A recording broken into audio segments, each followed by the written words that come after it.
everyone, welcome back to Biophilia's new video on part 2 of sexual reproduction in flowering plants. So before making the concepts very clear, do like, share and subscribe and hit the bell icon so that you get notified for the next video. So in the previous video we had covered androecium जो होता है male reproductive part of the flower. Now in this video we will complete the gynoecium that is going to be the female reproductive part of the flower. Gynoecium जैसे हमने पिछले video में देखा था, gynoecium is going to consist pistil. Now depending upon how many pistil does the flower have, that will be called as monocarpellary if it is having a single pistil, या फिर multicarpellary बोलेंगे if the flower is having more than one pistil.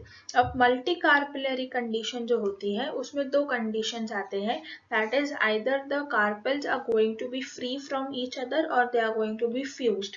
अगर वो free होंगे then that condition is called as apocarpus, और अगर fused होंगे तो फिर उसको बोलते हैं syncarpus.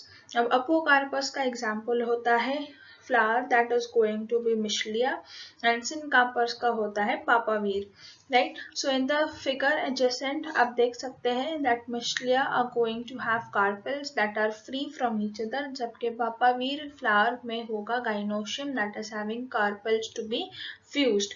अब इसको याद रखने का एक तरीका you can remember, that is MAM. MAM, that is going to be multicarpellary apocarpus Mischlia, right? So using this mnemonic you can remember कि Mischlia का example जो था that was for apocarpus type. Now let's understand the parts of pistil. तो जो pistil होता है उसमें generally 3 parts होते हैं. The first is going to be the stigma. Stigma सबसे ऊपर होगा and that is going to serve as the landing platform जहाँ पे pollen grains आके settle होंगे after the pollination. Then second structure comes, that is going to be the style. Style होता है एक elongated slender part that is going to be below the stigma, and this is going to be a tube like structure जिसमें से pollen grain के materials pass out होंगे till it reaches the third part of the pistil, that is ovary. Ovary जो होगा that is going to be a basal bulged part of the pistil. So in the figure adjacent to it you can get the idea about stigma, style and the ovary. अभी हमें ovary के बारे में और थोड़ी जानकारी लेनी है. That is, ovary is going to have a ovarian cavity, and this ovarian cavity can have one or many more chambers, and these chambers are called as locules. अब ovarian cavity के अंदर एक चीज होती है that is called as placenta. Now this placenta is going to be formed from the megasporangia, right? This megasporangia are going to be formed from the placenta, और megasporangia को दूसरा नाम होता है that is ovules. Now ovary can have either one ovule, जैसे wheat, rice या mango के अंदर सिर्फ एक ही ovule मिलता है, whereas the ovary can have many ovules such as in papaya, watermelon or orchids.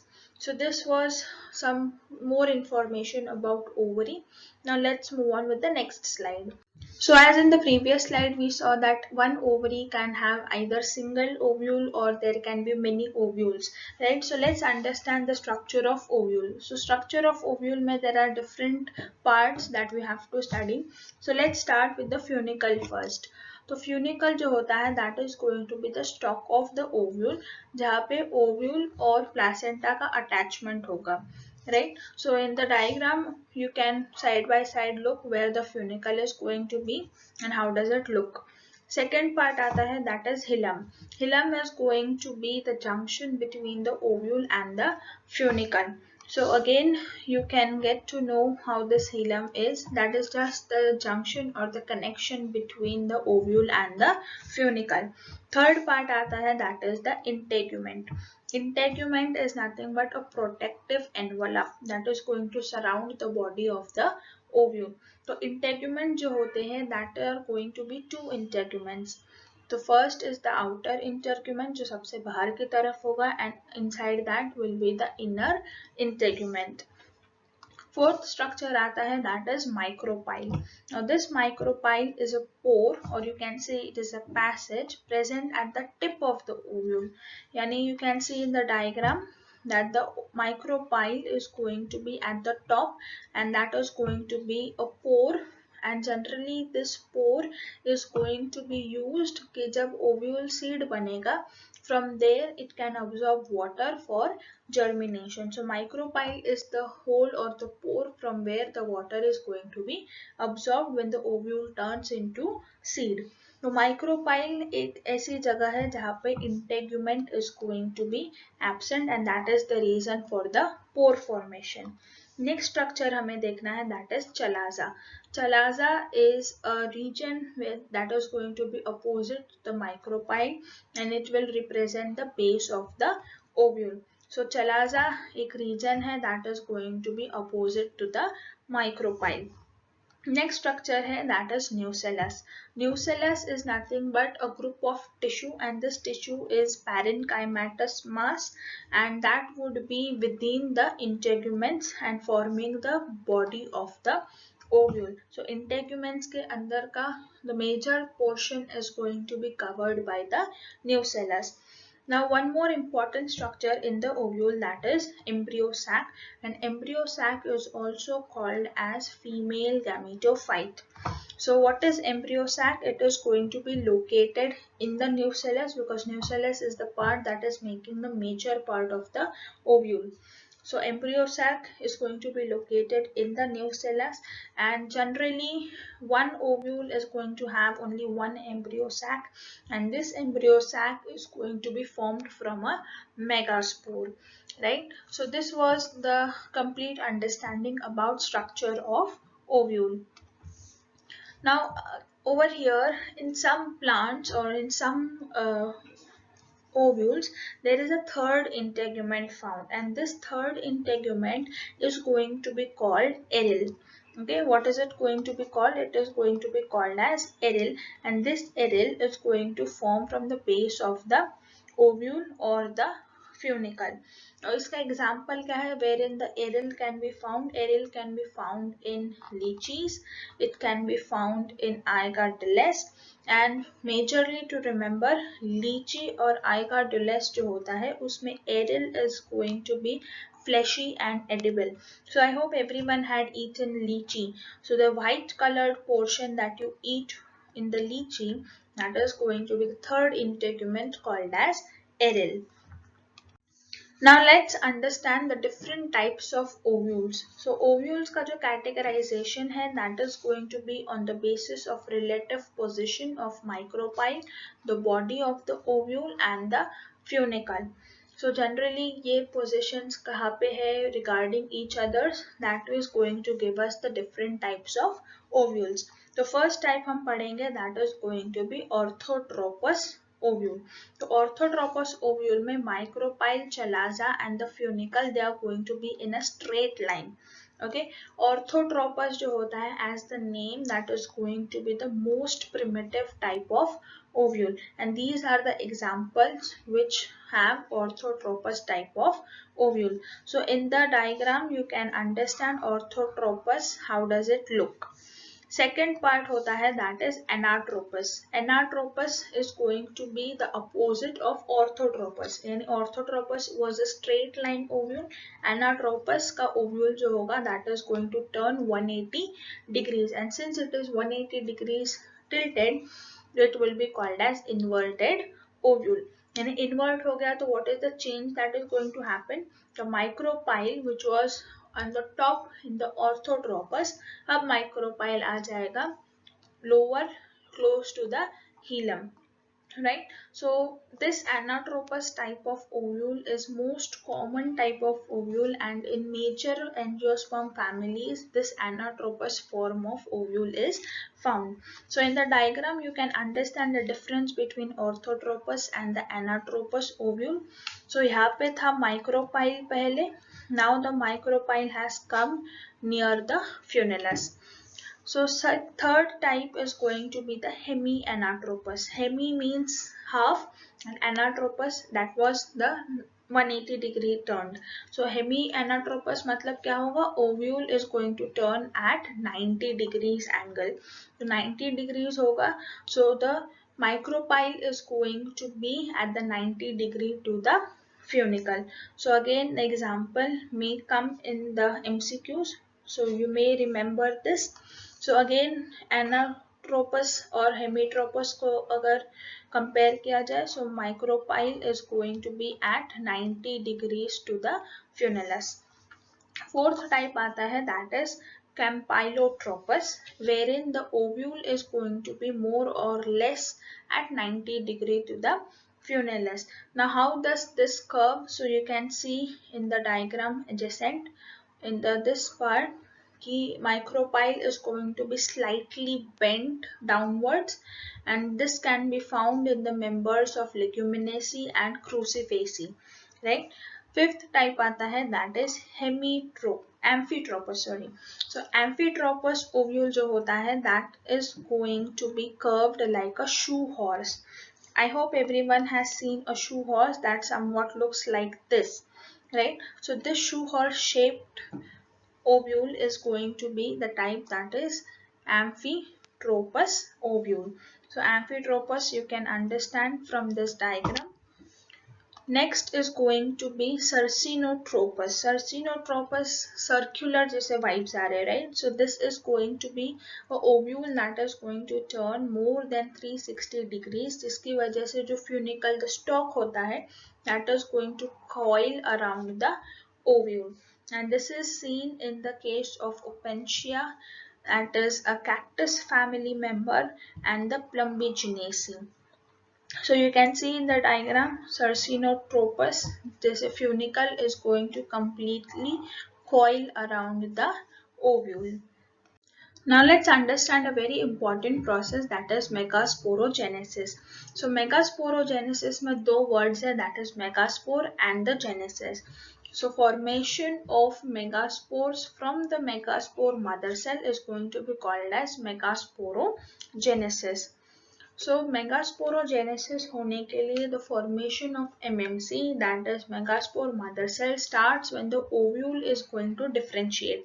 तो ovule जब differentiate करेगा, a single MMC is going to be formed at the micropylar region. अब ये MMC जो बना है, that is going to be a large cell having dense cytoplasm and prominent nucleus. अब जो MMC है, that is megaspore mother cell, that is going to be in its diploid state, and it will undergo meiosis so that it can form a linear tetrad of 4 haploid megaspores. अब 4 megaspores जो बने हैं, उसमें से you have to remember that is only one megaspore is going to remain functional, and this functional megaspore is going to be at the chalazal end. जबकि बाकी के 3 megaspore जो है, they are going to degenerate and the position is going to be micropylar end. So micropylar end के जो megaspores form होंगे, they are going to degenerate, whereas the chalazal end megaspore is going to survive further.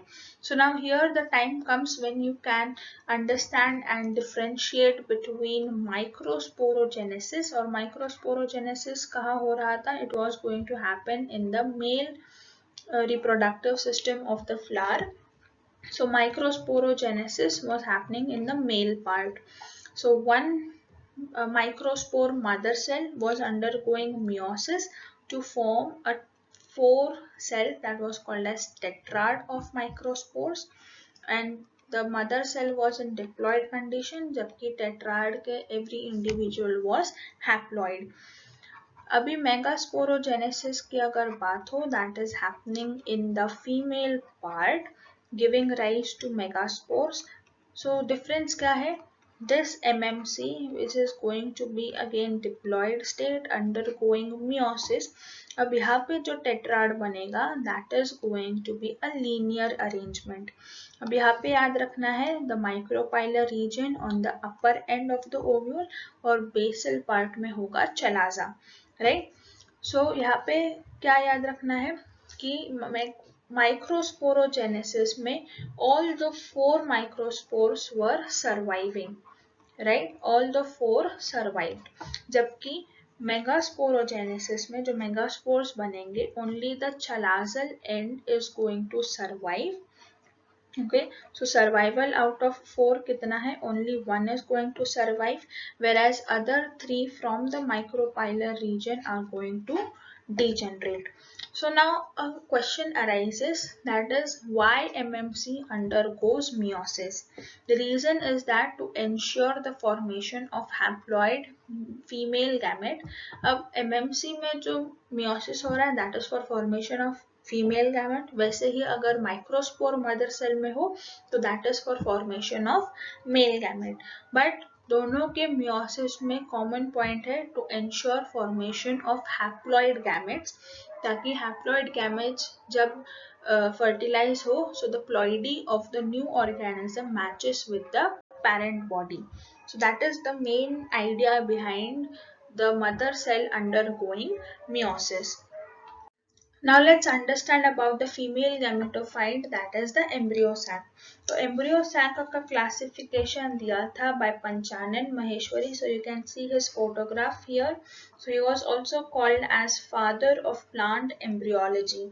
So Panchanan Maheshwari had used the number of megaspores nuclei participating in the embryo sac formation to classify the embryo sac. यानी हमने पिछले slide में जो देखा था, wherein out of 4 megaspore formed, only 1 was surviving and that was becoming functional. So basis के कितने functional है, on that basis he had classified different types of embryo sac. तो अगर एक single megaspore is undergoing formation of embryo sac, then that embryo sac would be called as a monosporic embryo sac. If 2 megaspores are going to survive and develop into embryo sac, then that would be called as a bisporic embryo sac. और अगर एक भी megaspore degenerate नहीं होगा, that is all 4 are going to develop, then that is going to be a tetrasporic embryo sac. But for our study, we are going to study a detailed information about monosporic embryo sac. Or monosporic embryo sac was majorly studied in Polygonum plant. That is the reason monosporic embryo sac को Polygonum type भी बोला जाता है.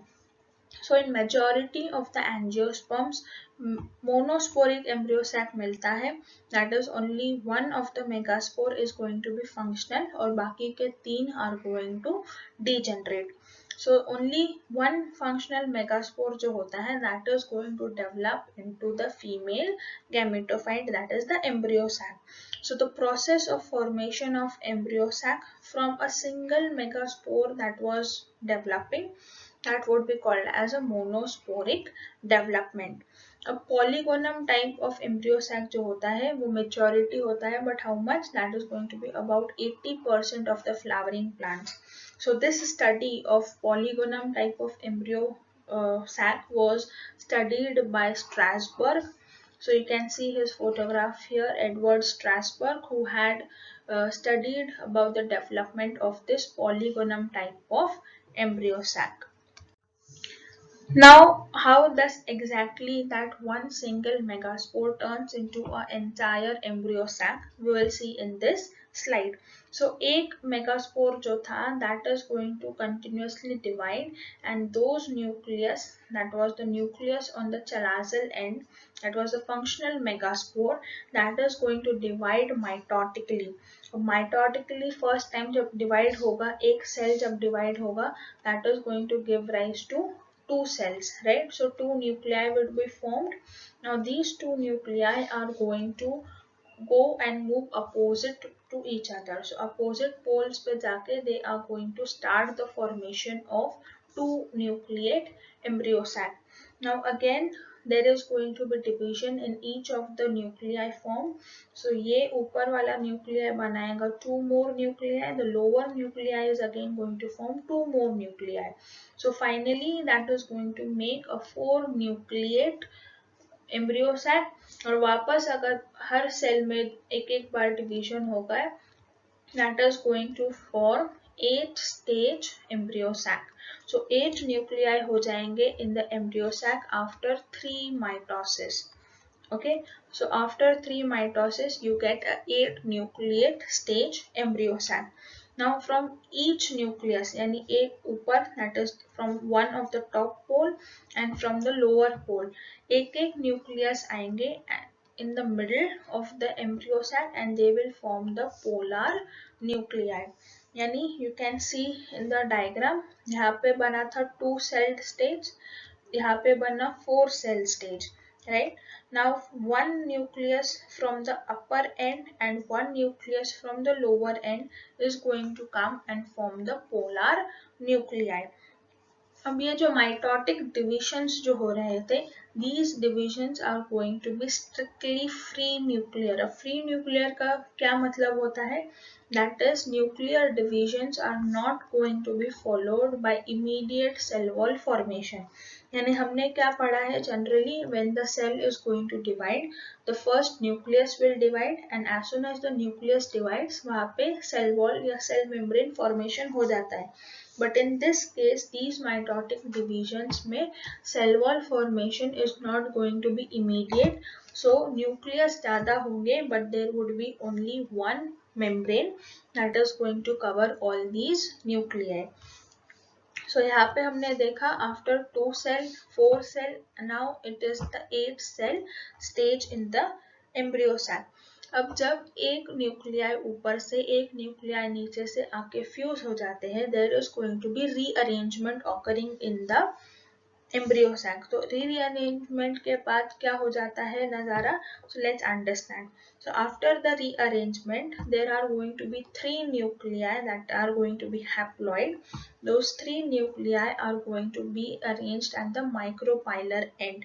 अब micropylar end पे जब वो आएंगे, they are going to be forming the egg apparatus.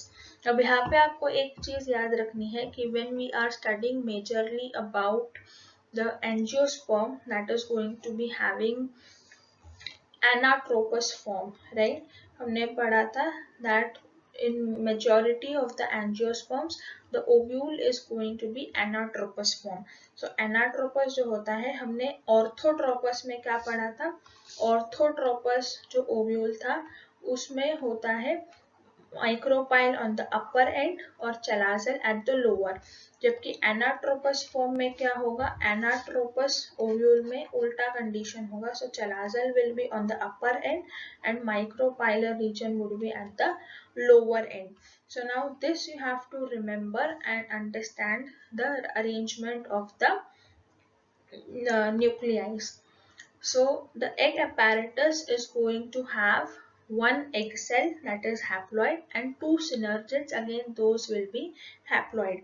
फिर 3 nuclei जो होंगे they will arrange as antipodal cells at the chalazal end. और जो 2 nuclei जो सेंटर में आके फ्यूज हुए थे they would be called as the polar nuclei. So after all the arrangements that occurred in the embryo sac, finally the condition would be called as a 7-celled and 8 nuclei embryo sac. अभी ऐसा क्यों होता है?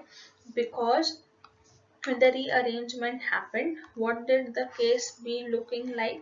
यहाँ पे 3 cells आ गए at the upper end, यहाँ पे 2 nuclei साथ में आ गए और again here was the formation of 3 cells. So these 3 nuclei was having 3 nuclei along with 3 walls, right? अब यहाँ पे कंडीशन क्या हो गई? These were 2 nuclei plus 1 wall and here you had 3 nuclei with 3 walls. So that is the reason you call it 7-celled and 8 nuclei embryo sac. So only 6 cells, or you can say 6 nuclei will have walls and rest of the 2 they will not have any walls. So that can be a question कि कितने nuclei को walls होती है और कितनों को नहीं होती है. So 6 of them will have walls whereas rest 2 will not have walls. So the megaspore forming the embryo sac, that would be a 7-celled 8 nucleated embryo sac. Now let's get a brief description about all the cells that were formed after the rearrangement of the nuclei in the embryo sac. So first cell जो हम देखेंगे that is synergids. So synergids are also called as helper cells or the cooperative cells.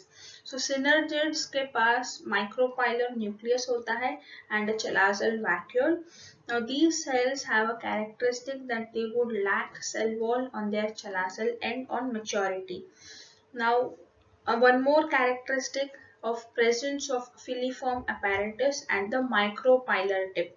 अब filiform apparatus क्या होता है? That is going to be a finger-like projection, and each projection would have a microfibril, and that microfibril would be covered by a sheath, and those complete observation would be like a finger-like projection. So now here in the adjacent diagram you can understand how exactly does the synergids look and how the filiform apparatus is.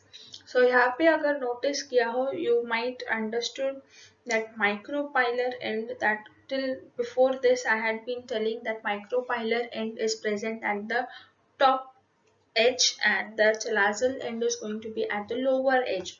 But here you can see the labeling has been inverted. Why did it happen? Because this study that we are going is for the monosporic embryo sac, and this is majorly formed of the anatropous ovules. Anatropous type of ovule जो था, that was the inverted ovule that was turned 180 degrees. So that is the reason that the chalazal end and the micropylar end are going to be inverted.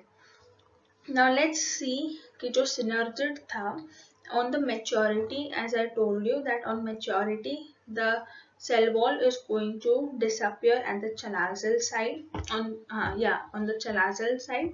So once the synergid is starting to degenerate, and this degeneration will occur after the pollination. So once the pollen grains of correct species is landed on the stigma, and at that time one by one the synergids are going to be degenerating. So synergids जैसे ही degenerate होना शुरू होते हैं, they are going to secrete some chemotropic substance, and because of this chemotropic substance the filiform apparatus is going to direct the pollen tube that is going to grow inside the embryo sac. Second structure होता है that is the egg. Now this egg is going to have a cytoplasmic polarity, and that is opposite to the synergid, and its wall would be thicker at the micropylar end. So again in the figure you can see the position of the egg that is going to be at the micropylar region. So egg जो होता है that is going to again have a micropylar vacuole and a chalazal nucleus.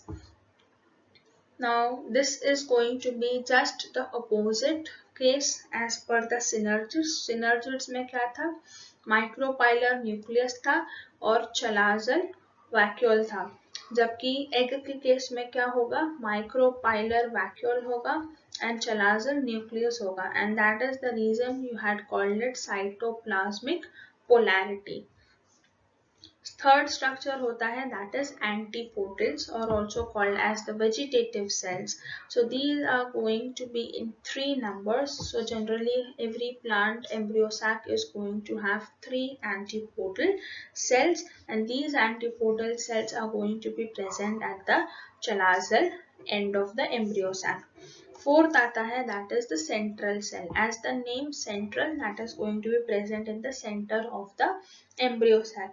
Now this cell is going to be the largest cell in the embryo sac. Now why it is largest? क्योंकि यहाँ पे two polar nuclei were getting fused, and these polar nuclei are going to form the central cell. So again in the diagram you can locate the position of polar nuclei and the central cell that is going to be the largest cell of the embryo sac.